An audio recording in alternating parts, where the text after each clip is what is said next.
This year we made a giant spider for Halloween, and this is how we made it.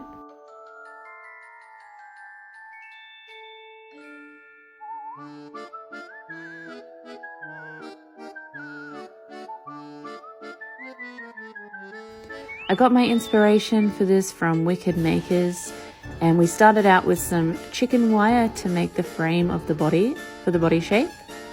And that was a bit of a pain in the ass, but we got there in the end, stuck the two pieces together, and then we had this giant glad wrap, cling wrap, whatever you want to call it, and we wrapped it all the way around and laid on some pieces to get the surface ready for spray on foam.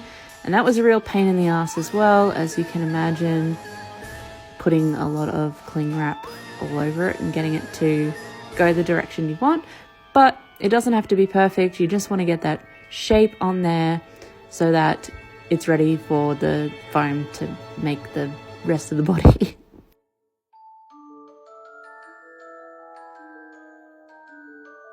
So from there, we added the spray on foam. I needed a lot more bottles than I thought that I would. We ended up going through 6 or 7 bottles, and it was really horrible to work with, and that was a pain in the ass as well. But you just want to cover it all over, and if you don't do what I did there, but wait about 10 minutes, you can pat it down and it won't slide around everywhere. And I learned that from another video on TikTok. Sorry, I'm not sure who that was, but we want to cover it all over and just get the rough shape. Again, it doesn't have to be perfect because you can always cut some bits off. I ended up cutting a few lumpy bits off with a knife. We had to suspend the belly because it started to cave in from the weight of the foam.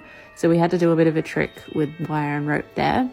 And then I got some Christmas baubles and spray painted them black. With the clear ones, I was able to spray paint the inside, but then the other ones I had were gold, so I just did the outside. And then we got some bits of hose with wire in to make the joints for the spider's legs.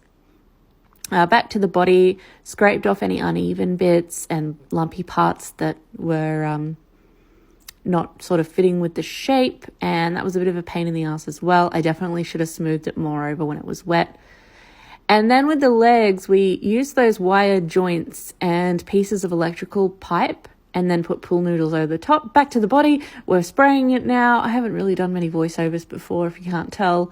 So we spray painted the body black. This was also a pain in the ass because we needed a lot of paint. Again, a lot more than I thought. But this spider is huge. At this point, it looked like a giant poo or maybe a big black dick and balls.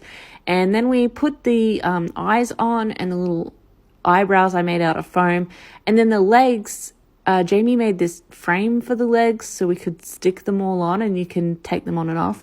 And then I loved decorating it. I got bits of fur from Spotlight and put them on, and yeah, that's me spray painting the legs as well. I put some stockings over them as well just to give them a bit nicer shape.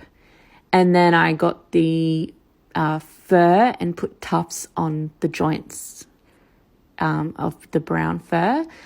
And then we figured out where the leg mount had to go on the bottom, carved out a bit of a space for it and stuck that in, and then spray foamed it on. This time I patted it down so the shape was a bit nicer. And then I spray painted that as well.